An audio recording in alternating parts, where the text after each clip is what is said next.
Welcome to Focus on Family. I'm Kathy McCarthy, and do I have a treat for you. Today, my guest is a haunt consultant, a entrepreneur of Halloween, and the master of mayhem. Did I hear thunder?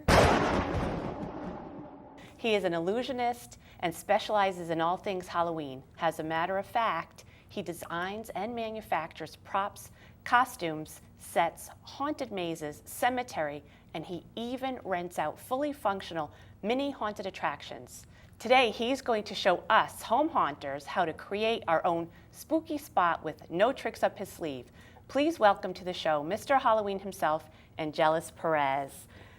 Thank you, Angelus, for being here. I really appreciate you. Honored to be here. Very happy. Thank you. Haunting my studio today. This is spectacular, or should I say spooktacular? Spooktacular would be perfect. Thank you so much. So, the question I'm dying to ask you here is, tell me how you got interested in all things Halloween. Wow. I would have to go back to when I was a child, I think 5 years old. And I was taken by my sister to one of the local haunted houses. It was, I think, Milford JC haunted house at the time. And I was so impressed. A 5-year-old seeing this first time. Most people don't take a 5-year-old to a haunted house. They just drove me bonkers. I said, someday I want to know how to do this stuff. This is awesome. To me, it was like the biggest thing next to Walt Disney World, which when I went there, I wanted to go to Hollywood Studios. So I got my parents to basically take me to places not for amusement park reasons, but just so I can see how they make the props work. And I was very motivated when I went to Walt Disney and Hollywood Studio. So you were more of an inquisitive Very, trip than it was fun, but you wanted to know the ins and outs. As a child, I made all my own toys. I was very disappointed the way toys were made. I found them like, well, I can make them better. Why would I want my parents to buy me toys when I can make them better? So I started making my own toys to a point where my parents could not buy me anything. Every time they would buy me a toy, I would tell them, take it back. Lucky parents. Yeah, yes. And that's basically the rough start of it. And then as my sister took me on trick-or-treat, going to, at the time they weren't called home haunts, they're called that now. I started saying, wow, this person who's my neighbor turned his porch into a haunted house. And it terrified the heck out of me. And after that, I'm like, and it went back to normal the next day, and I couldn't. To me, that was magic. I want to know how they do that. And then I started watching. As I got older, I started watching horror flicks, and I found out that I had a taste for it. I desired to see more how not just make the movie finished product, but how they made it. So when the movie Jaws came out, I was concerned about, okay, that's a great movie. How did you make it? So, and they didn't have that for many years, later. So as time went on, I started getting more and more interested in, okay, how can I incorporate my toys into props that I can use during the holiday of Halloween? But it wasn't until college that I actually had the opportunity to take my hobby of making toys, props, and turn it into a business. It all started with, say, one of these skulls. I turned it into I took a regular skull. By the way, these skulls, they look very high-tech. To get that effect, if you're a home haunter and you like to do it yourself, there are many stores. If you go, Google, go on your computer and check whatever, you can find a specific store that sells, these are what you would call university skeletons, university skulls. But keep this in mind, the kind that you see in a doctor's office or in a university, they train your kids when they go to school how to use on a cadaver or whatever, they have rejects. They have, these are just resin plastic. But in the process of making nice ones, they get 2 or 3 bad ones, and they really can't sell them. So what they do is they put them in a side bin, and then they sell them for discounted price. So if you go online, you can actually buy, and these skulls are anatomically correct, so once you buy it, you're getting something that was modeled after a real skull, but it's plastic. Okay. And you can buy it really anywhere from $5, $20, as opposed to what universities pay like a couple $100, a couple $1,000. Right, because they're learning tools. This is just for us home haunters. And nobody can tell the difference between a perfectly good, perfect skull and one that's been defected by manufacturer. Right. But the cost is unbelievable. So you would buy skulls. For a few bucks. a few bucks. Okay. They're made out of plastic resin.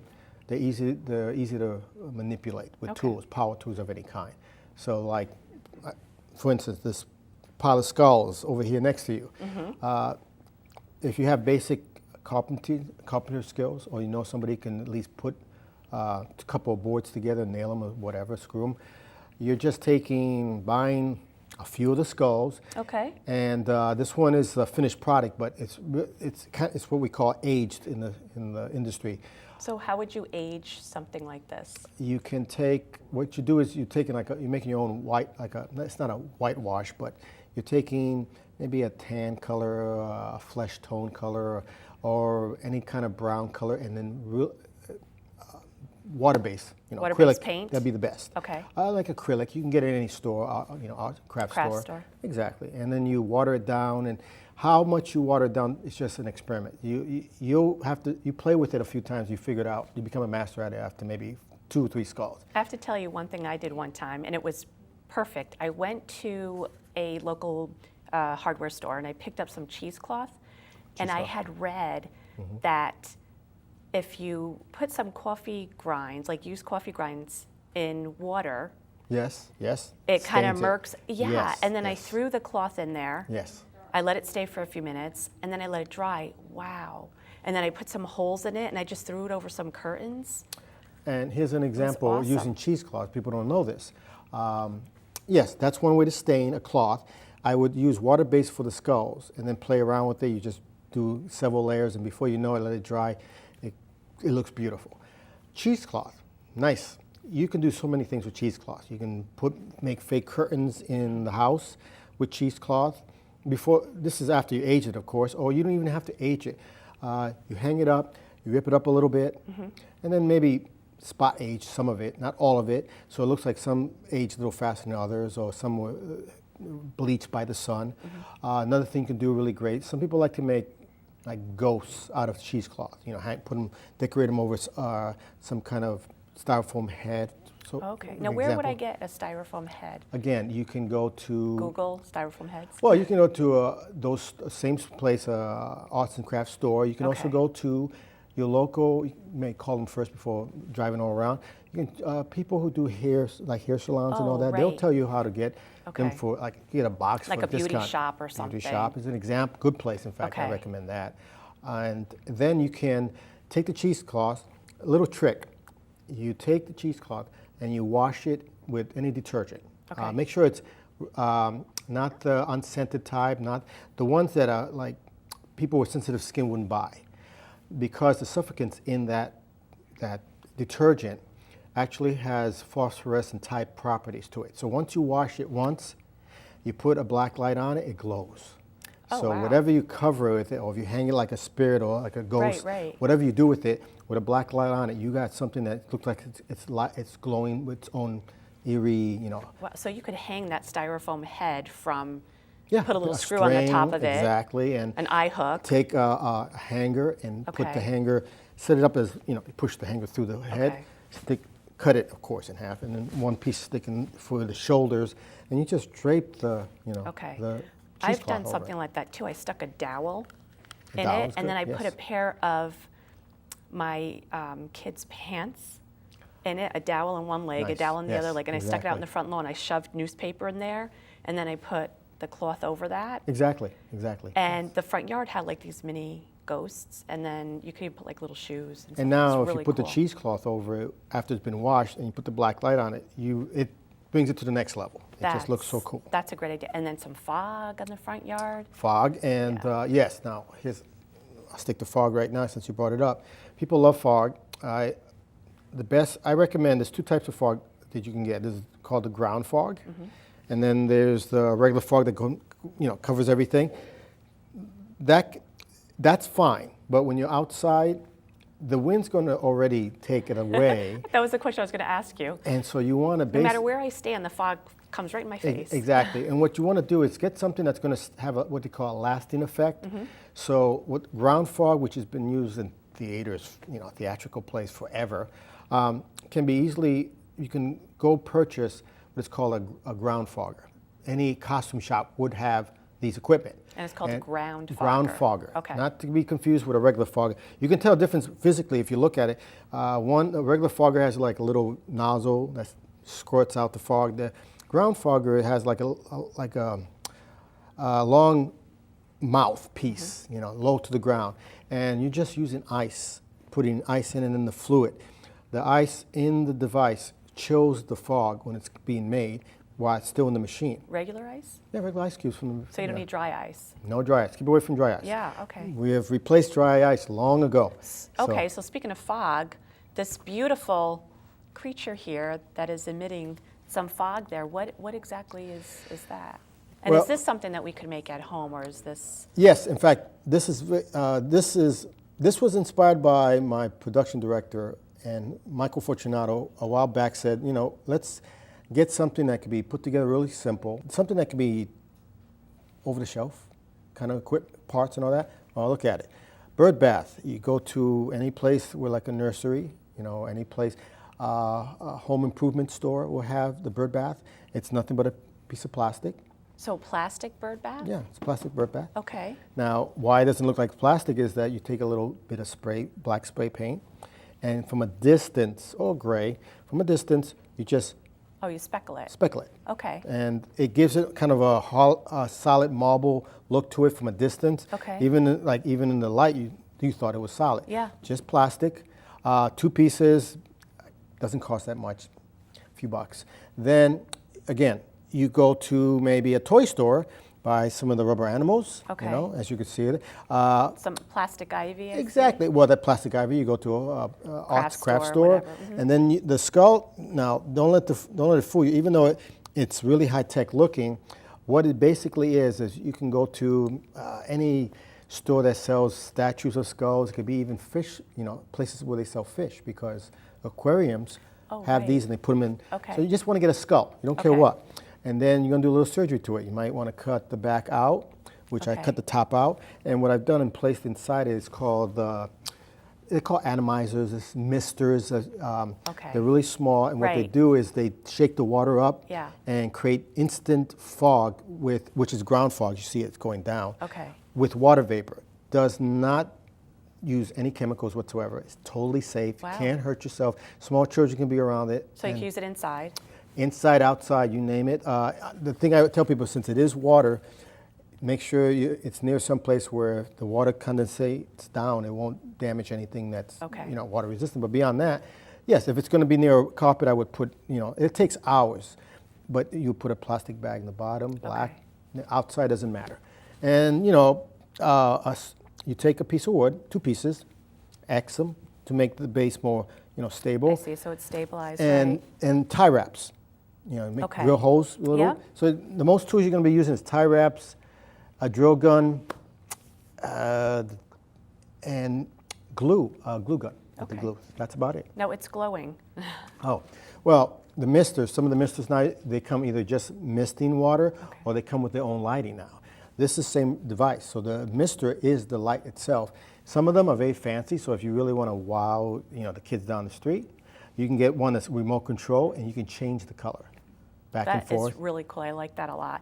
And another interesting piece I see here is this pumpkin. This group of pumpkins. Is this something that we could do at home as well? Yes. In fact, what you can do with It this. looks very complicated. It's not. A wooden doll is the main part of this whole thing, this whole struct. Okay. Again, if you don't have, if you're a little too young or don't have any carpentry skill, it doesn't take much. It's just a piece Or of. if you're an adult with no carpentry There you skills, go. like Find somebody that can just it's just taking a piece of wood for the Okay. base, and you can cover it with material, paint it. You're screwing it into a wooden doll, which stands right in the middle. So now the trick is the jack-o'-lanterns or the pumpkins. You can buy these now in any arts and crafts stores. If you look, they're fake right. fake pumpkins. Uh-huh. And you do the same thing as you would do any of these fake pumpkins. The form they use is colored and everything, so you take it home, and you don't want to get rid of the tradition of carving pumpkins, right. but you can still carve your pumpkins. But the great thing about these is they look real when they're carved, but they won't rot. So if you want to keep Is it this for you, styrofoam? yeah, Wow. yeah. So you can keep this for years and years if you take care of them while a regular jack-o'-lantern would go Right. bad. So you could take your Before the time. squirrels get to it. Exactly. And then all you're doing is just putting Christmas lights in them or regular Okay. lighting, any kind of lighting, light bulb anything but open flame that you would put normally in jack-o'-lanterns, Okay. you put in these. Now, would a tea light work in there, the battery operated tea light? It could, or- but it has to be bright enough because Okay. if you ever put a tea light in a regular jack-o'-lantern, if you can see it, fine. If you cannot see it, what I did is I just went to, a place where they sell Christmas lights. Bought some Christmas lights, the light bulb, the bigger bulbs. Okay, not the little mini ones. That Not they the little sell. mini ones. Yeah, I took the bulb fixture and took the candlestick apart, just using the main Okay. wire in the bulb. Put it in there, hit it, and voila. And once what you got to do, of course, since they're very easy to carve, not like they're easier than the skulls. Right. Use a regular X-Acto knife or something like Okay. that. You cut through the bottom wherever the stick's going to go through. You put them, stack them, and then you use a glue gun Okay. and keeps them. I love that. That's I it. think that's adorable. Yeah. For some, you don't want too scary, but these are. And you can these are make it as great. scary. I mean, some people, same technique, just their own carving. Right. I've had people, I've actually made faces of family members and carved them Really? into, yes, and That's the way to do that. That's pretty Again, talented. Well, yes and no. You can, without any skills whatsoever, there are like templates on how to do these things online. So you could get the templates online, and they'll tell you put it over, and you just make the mark with Okay, like a regular pumpkin. like a regular pumpkin. Okay. Exactly. Think of this as if you can carve a pumpkin, whatever you can do to a regular pumpkin, you can do to these. The only Okay. difference is these will last as long as you Forever, decide to. right. Well, not forever. Sooner or later, somebody's going to fall on it, but yeah, forever. So there's a candle that is right by your chair there. Oh yeah. Is this something that You can buy you could these. buy or Yes. make? You have a choice. Some people can buy. This one I made, and it's really simple. You talked about the tea leaf. Tea lights. Tea lights. Excuse me. I said tea leaves. The tea It's lights. Another show. Exactly. There's two ways of doing it. There's some that are really bright. I like to get the brighter ones, which this one is. You can, again, use a regular one, to whatever your heart's content. You can get more complex or more brighter one with the micro LEDs. Now they call them Yep. micro LEDs, and get just buy the device, buy the electronics. And all you have to do is add batteries. Of course, this you can take like a piece of PVC. Okay. Cut it a slight angle. It wasn't really of an angle here, it was just flat on the top. What I did to make it look like this is I've actually used real wax. And like you would make a That's a great candle, idea, yeah. you just melt the wax on top of it, you wait a while. Well, the first part is take the PVC piping, make a little cardboard piece or plastic piece to hold the light and all that. Make sure you have it open in the bottom so you can put the batteries. And then I dip it until it's got a nice, like 5 layers of wax on the outside. And then by hand, I start dripping near the edges until you That's get really this cool. effect. And it looks like a real candle, acts Yeah. like a real candle. Again, this is nice and fancy and it's homemade. Just a little patient and you have a really professional looking I candle. love that. Otherwise, you can So- buy some really simple ones that work the same way. Okay, and you could even do the wax on the ones that you buy too. Oh, absolutely. right? Yes, absolutely. The only thing is you got to be careful since I don't know what wax. Some are not all wax are alike. Some are Okay. they melt really fast and depending on the heat. So if that happens, just take all the wax off the ones you buy and just there you go. Okay. So before we wrap up the show, I have a couple other questions. Give me a little bit about illusions because you are an illusionist and you create Yes. things that almost like magic, is it? Or The greatest illusion that has been a standard in the industry since Shakespeare's time is Shakespearean technology, believe it or not. If you've ever been to the haunted mansions, the professional ones at Halloween, all that, you might occasionally bump into this realistic looking ghost that seems to be it's transparent. You can kind of look through it and view it, but you don't understand they did it. You know it's not real. It's a simple lights and mirrors kind of illusion. It's Okay. been used in shows, midways, carnivals forever. And basically, you're taking a piece of glass or plexiglass and you put in a 45-degree angle of something that's already lit, say over here. the camera is looking this way. It's looking straight through the plexiglass. It doesn't see the plexiglass, so you cover the corners with some decor. And with the light on this, it reflects on the glass. But it reflecting on the glass, it looks like a transparent image of what it is. It could be a live thing or just an animated thing. And then, of course, you can photograph that with a camcorder, and without any computer or any computer editing software, you can create a really realistic looking spirit effect. Wow. By just, So what kind of glass or plexiglass you said? It doesn't just have could to be be so big? Or? It depends how big they are. If it's a cat, well, So you don't plexiglass need should be the too size big. of the cat. Okay. If it's as big as a person, you need glass. Okay. So it depends on what your budget is and what you want to make. I've seen people use the glass of the screen door of their house. They put the animal in front, and they just photograph. They put light on the animal, and they just photograph the window. So it looks like you're looking outside the window. There's a ghost of a cat on the outside, but the cat is really inside alive. Wow. So Speaking of ghosts, could you tell me who your mentors were that got you into this Halloween theme and ghosts and the people actually got me involved really on the more theatrical side of the Halloween industry were the Warrens. Had passed away a few years ago. And a friend of mine, his name was George Lee Lutz. Why I say that is that he's the guy from the Amityville Horror. And he passed away also in 2006. But while talking to them, the first thing is I met them for one reason, to prove that their stuff was not really true. I'm an illusionist magician, so if I can duplicate it, then I could say, like Houdini used to do in his so days. you're kind of a myth buster. Yes. I'll go in and go, okay, I can duplicate that. I'm going to do this, I'm going to do that. I'll find some way of using illusions and magician's trick to validate it. And after a while, I started learning stuff from them. And they started telling me things personally, quiet, nothing that was ever seen on TV or been written yet or put into books. So that inspired me. And I said, wow, like a good producer or a good movie maker, you go and learn from the masters who have dealt with the real stuff, so to speak, to attempt to imitate it in props, in theatrics, and in movie making. So they were like my main mentors. They're the ones that taught me how to make a ghost by watching the supposedly real pictures and videos. And if you've ever been to one of their lectures, you understand what I'm saying. So I'm like, okay, let me imitate that. And many times I'll imitate it for them to demonstrate to people that this is an illusion. Okay. Now here's the real thing. Okay. And that's how they would start it. So Now, we only have a couple more minutes left. Do you have any ghost stories that you could tell us to get us in the Halloween spirit? Ghost story. Yes, so many. We can go back to a little history.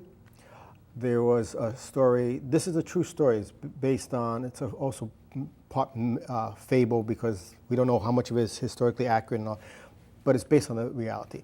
One of the first vampire stories ever told back in old Europe was about, I think in Romania, Strigoi, they called it.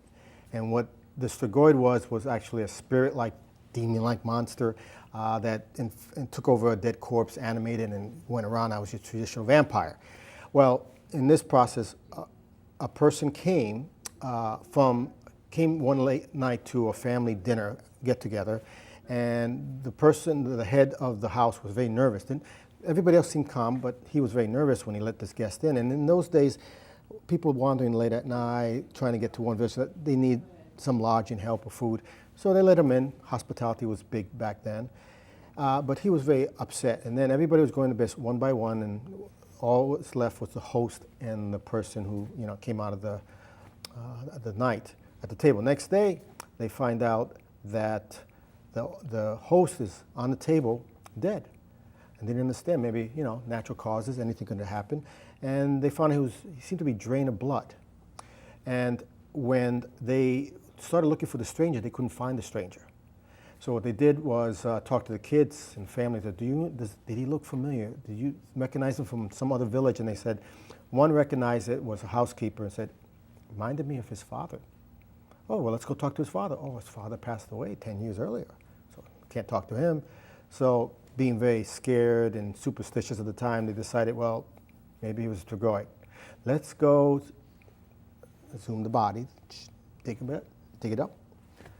Sure enough, when they went to the father, who was buried 10 years earlier, they dug up the body, and the body still looked fresh. The body had indications of blood near the mouth, so they assumed this was the Strigoi that came back, killed his son, and they took care of the body to make sure it doesn't come back again. For about 2 centuries after that, people believed that was a real honest-to-God Wow. vampire story. Well, it kept them telling stories. I would for tell the many story holidays. without telling them that it was, they discovered the facts as two Right, and right. a half centuries later. Wow. But yeah, it was, the stranger they found out was a real stranger, came in and they, mass hysteria, people Right. want to see, believe. Creating drama even back then, huh? Yes. It was a hoax not intended. So, And that poor quick question. grave. Yes or no? Any personal encounters for you?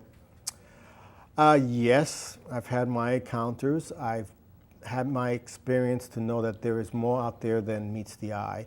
And when people tell me that doesn't exist, this doesn't exist, the first thing I say is either you haven't done your homework or you really haven't been out in the field. And I've traveled to other countries. I've been to almost every state in the union except Hawaii.